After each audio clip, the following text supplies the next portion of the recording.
Hello friends, welcome to dig your mind. Discuss करते हैं integral का एक और अच्छा सा क्वेश्चन जो कह रहा है हमें इंटीग्रेट करना है 2 sin 2x minus cos x whole upon 6 minus cos square x minus 4 sin x को। ठीक, चलिए सॉल्व करते हैं इस क्वेश्चन को। देखिए, इनिशियली अगर इसमें हम देखें तो हमें डायरेक्टली कुछ ऐसा नहीं मिल रहा है जिसको हम कुछ सब्सटीट्यूट कर दें और आगे हमारी प्रॉब्लम सॉल्व होना स्टार्ट हो। ठीक, तो एक काम करते हैं, पहले ये साइन 2x है, इसको एक्सपैंड कर देते हैं और डिनोमिनेटर में यहाँ पे कॉस स्क्वायर एक्स है और यहाँ साइन एक्स है। तो कॉस स्क्वायर एक्स को मैं साइन स्क्वायर एक्स में ला सकता हूँ, यानी कि कॉस वाले टर्म को मैं यहाँ पे साइन में कन्वर्ट कर सकता हूँ, इस साइन को मैं कॉस में कन्वर्ट नहीं कर सकता हूँ। तो ये काम कर लेते हैं, पहले यहाँ पे साइन 2x को एक्सपैंड करते हैं। तो क्या बन गया numerator 4 sin x cos x। 4 कैसे आया, 2 ऑलरेडी था मेरे पास और इसका एक्सपेंशन हो गया 2 sin x cos x। तो 2 times 2 sin x cos x is 4 sin x cos x। ठीक, minus cos x whole upon 6 और ये cos स्क्वायर x को लिख दिया मैंने 1 minus sine square x minus 4 sin x। ठीक है, चलिए अब यहाँ अगर मैं देखूँ न्यूमरेटर में तो cos x कॉमन है। ठीक, तो वो ले लेते हैं और डिनोमिनेटर को एक्सपैंड कर देते हैं। तो यहाँ पे मैंने cos x कॉमन ले लिया तो क्या बना 4 sin x minus 1 times cos x, ये न्यूमरेटर बन गया यहाँ पे। और डिनोमिनेटर को मैंने रीअरेंज करके लिख दिया ब्रैकेट ओपन करके। तो ये क्या बन गया sine square x minus 4 sin x plus 5। देखिए ये नेगेटिव था, ये नेगेटिव साइन स्क्वायर एक्स है तो ये पॉजिटिव हो गया। 6 माइनस 1 ये प्लस का 5 हो गया और minus 4 sine x as it is. ठीक, अब इतना कुछ करने के बाद हमको एक चीज़ दिख रही है कि भाई 4 साइन एक्स वाला टर्म है यहाँ पे, ये तो कांस्टेंट है, यहाँ पे साइन स्क्वायर एक्स है, यहाँ साइन एक्स है, ये एक कॉस एक्स का टर्म जो है मल्टीप्लाई हो रहा है इसमें। ठीक, तो अब हम सब्सटीट्यूट कर सकते हैं, साइन एक्स को अगर हम टी माने तो कॉस एक्स जो है वो हमारा कैंसिल आउट हो जाएगा, कंज्यूम हो जाएगा कॉस एक्स डी एक्स जो है डी टी में। ठीक, ये हमें दिखना चाहिए, इसीलिए यहाँ पे हम वो काम नहीं कर सकते थे और साइन स्क्वायर में कन्वर्ट किया कॉस स्क्वायर को। ये हमारा इसमें थॉट प्रोसेस था। ठीक, चलिए आगे बढ़ते हैं और क्लियरली आपको दिखेगा। तो साइन एक्स को हमने टी सब्सटीट्यूट कर लिया, दोनों तरफ डेरिवेटिव लिया तो क्या आ गया cos x d x is equal to d t. ठीक, तो ये जो cos x dx था ये हमारा कन्वर्ट हो गया dt में। तो अब हमारा क्वेश्चन क्या बन गया, वैल्यू पुट की sin x की t, तो क्या बन गया 4t minus 1 upon T square minus 4t plus 5। ठीक, इंटीग्रल करना है इसका। चलिए अब यहाँ पे अगर हम देखें तो जो फॉर्मेट बना है वो क्या है, डिनोमिनेटर की डिग्री क्या है 2 और न्यूमरेटर की डिग्री है 1, यानी कि इसके डेरिवेटिव की डिग्री ऊपर लिखी है, मतलब जो एक्सप्रेशन है उसके डेरिवेटिव की डिग्री का है। तो हम क्या करते हैं, न्यूमरेटर को हम किस तरह से एडजस्ट करते हैं, वो तरीका होता है कि भाई इसके कोई कांस्टेंट मल्टीप्लाई करके इसका डेरिवेटिव प्लस सम कांस्टेंट। क्या मतलब हुआ इसका, मैं कह सकता हूँ कि 4t minus 1 is equal to lambda times d by d t of t square minus 4t plus 5 plus mu. ठीक है, देखिए ये जो न्यूमरेटर था हमने कन्वर्ट कर दिया किसमें, lambda times d by d T, इसका डिनोमिनेटर का डेरिवेटिव प्लस एक कांस्टेंट। ठीक है, हमने ये कन्वर्ट कर दिया। अब यहाँ लैम्डा म्यू की जगह आप ए और बी भी ले सकते हैं, कोई दिक्कत नहीं है। कुछ लोगों को ये लैम्डा म्यू अल्फ़ा बीटा इनसे बड़ी तकलीफ़ हो जाती है, ये भी वैसे ही लेटर्स हैं जैसे ए बी सी डी होते हैं, तो कोई घबराने की बात नहीं है। चलिए खैर आगे बढ़ते हैं क्वेश्चन पे। तो 4t माइनस 1 जो है वो तो एज इट इज़, और lambda times d by d t of this, तो डी बाई डी टी क्या हो गया इसका, लैम्डा टाइम्स 2t माइनस 4। ठीक है, कांस्टेंट का तो डेरिवेटिव 0 हो ही गया, टी स्क्वायर का 2t और ये माइनस 4 आ गया। ठीक, अब इसको एक्सपैंड कर दिया राइट हैंड साइड को, तो 4t minus 1 is equal to 2 lambda t minus 4 lambda plus mu. ठीक, चलिए अब आगे बढ़ते हैं।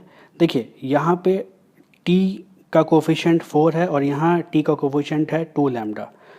बेसिकली हम कांस्टेंट टर्म्स को और जो भी कोफिशिएंट्स हैं जिस भी डिग्री के वो कंपेयर करा देते हैं। तो यहाँ पे t की डिग्री 1 है, इसका कोफिशिएंट है 4, और यहाँ t की डिग्री 1 है, इसका कोफिशिएंट है 2 लैम्डा, और constant term left hand side पे है -1 और राइट हैंड साइड पे है -4 लैम्डा प्लस म्यू। ठीक, तो इन्हीं को कंपेयर कराते हैं। चलिए देखते हैं यहाँ पे क्या हुआ। 4 is equal to 2 lambda and -1 is equal to -4 lambda plus mu.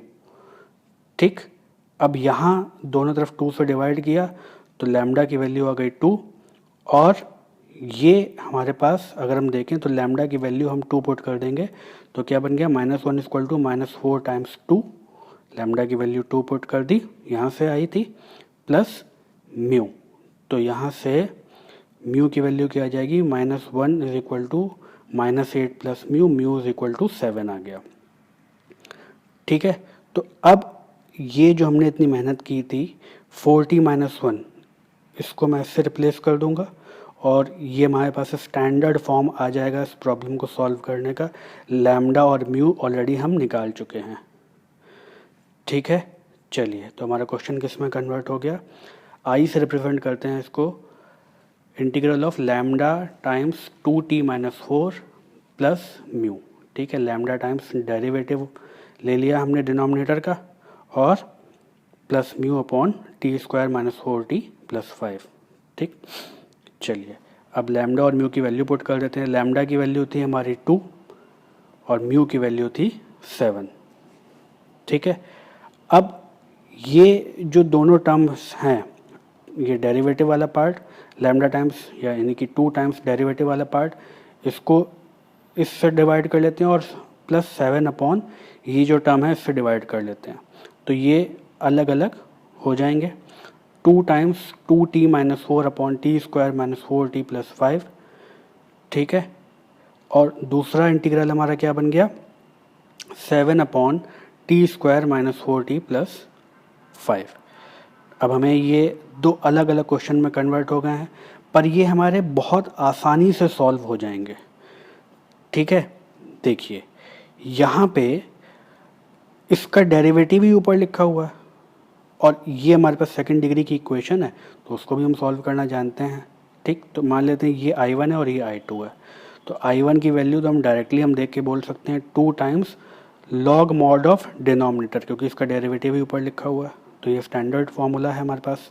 तो क्या बन गया, 2 times log mod t² - 4t plus 5, ये वैल्यू हो गई I1 की। ठीक है, चलिए और इसमें इंटीग्रेशन का एक कांस्टेंट C1 ऐड कर लेते हैं। बहुत आसान सी बात है, इसका डेरिवेटिव ऊपर लिखा था तो यही हमारे पास होगा log mod of denominator. Denominator क्या था, t² - 4t प्लस 5, और 2 ये पहले था ही तो वो उसमें मल्टीप्लाई हो गया। इसका मैंने कांस्टेंट C1 ऐड कर लिया। अब I2 को सॉल्व कर लेते हैं। I2 भी देखिए बहुत आसानी से सॉल्व हो जाएगा। I2 क्या है, 7 अपॉन t² - 4t, ठीक है, प्लस 5 था, तो मैं इसको परफेक्ट स्क्वायर बना रहा हूँ, तो -4t प्लस 4 प्लस 1 कर दिया। ठीक है, उस 5 को। ठीक, मिडिल टर्म के अकॉर्डिंग हम करते हैं, तो ये बहुत आसानी से हो गया। अब क्या हुआ यहाँ पे, ये देखिए t² - 4t प्लस 4 प्लस 1 है, तो ये t² - 4t प्लस 4 ये तो मेरा स्टैंडर्ड है। क्या बन गया ये बन गया t - 2 का होल स्क्वायर, ठीक, प्लस 1, और इसको मैं 1 को लिख सकता हूँ 1 स्क्वायर, और ये dt तो है ही है। अब देखिए ये क्या किया मैंने ये t² - 4t प्लस 5 था, उसको कन्वर्ट किया t² - 4t प्लस 4, ये t - 2 का होल स्क्वायर प्लस 1। ठीक, ऐसा क्यों किया, ऐसा इसलिए किया ताकि ये स्टैंडर्ड फार्मूला ये भी कन्वर्ट हो जाए। ये किसका फार्मूला है भाई, ये 7 तो कांस्टेंट है, उसको अगर मैं आउटसाइड ऑफ द इंटीग्रल भी ले लूँ तो भी कोई प्रॉब्लम नहीं है। तो ये बन गया integral of 1 upon x² plus 1 के फार्मूला से मैं इसको इंटीग्रेट कर दूंगा, और वो स्टैंडर्ड फार्मूला क्या होता है tan इनवर्स, यानी कि 7 average tan inverse of t - 2 plus C2।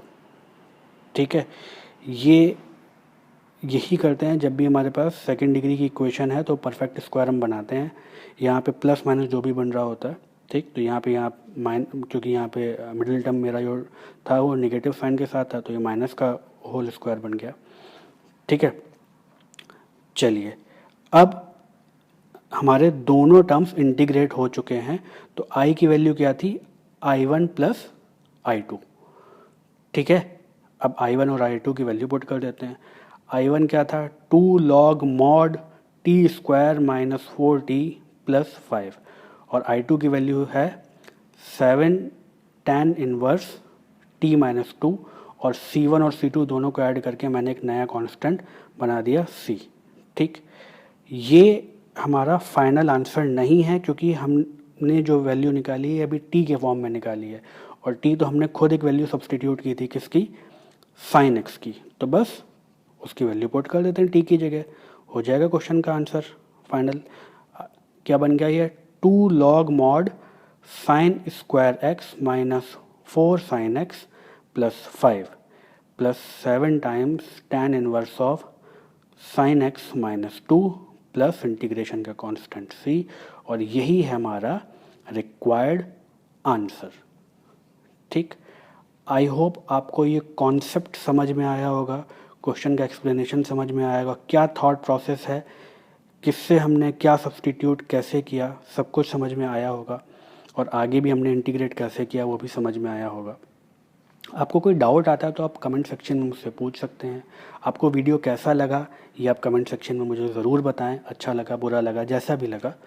आपकी जो एक्सपर्ट ओपिनियन है वो हमारे लिए बहुत इंपॉर्टेंट है, ताकि हम अपने वीडियोस को इम्प्रूव कर सकें।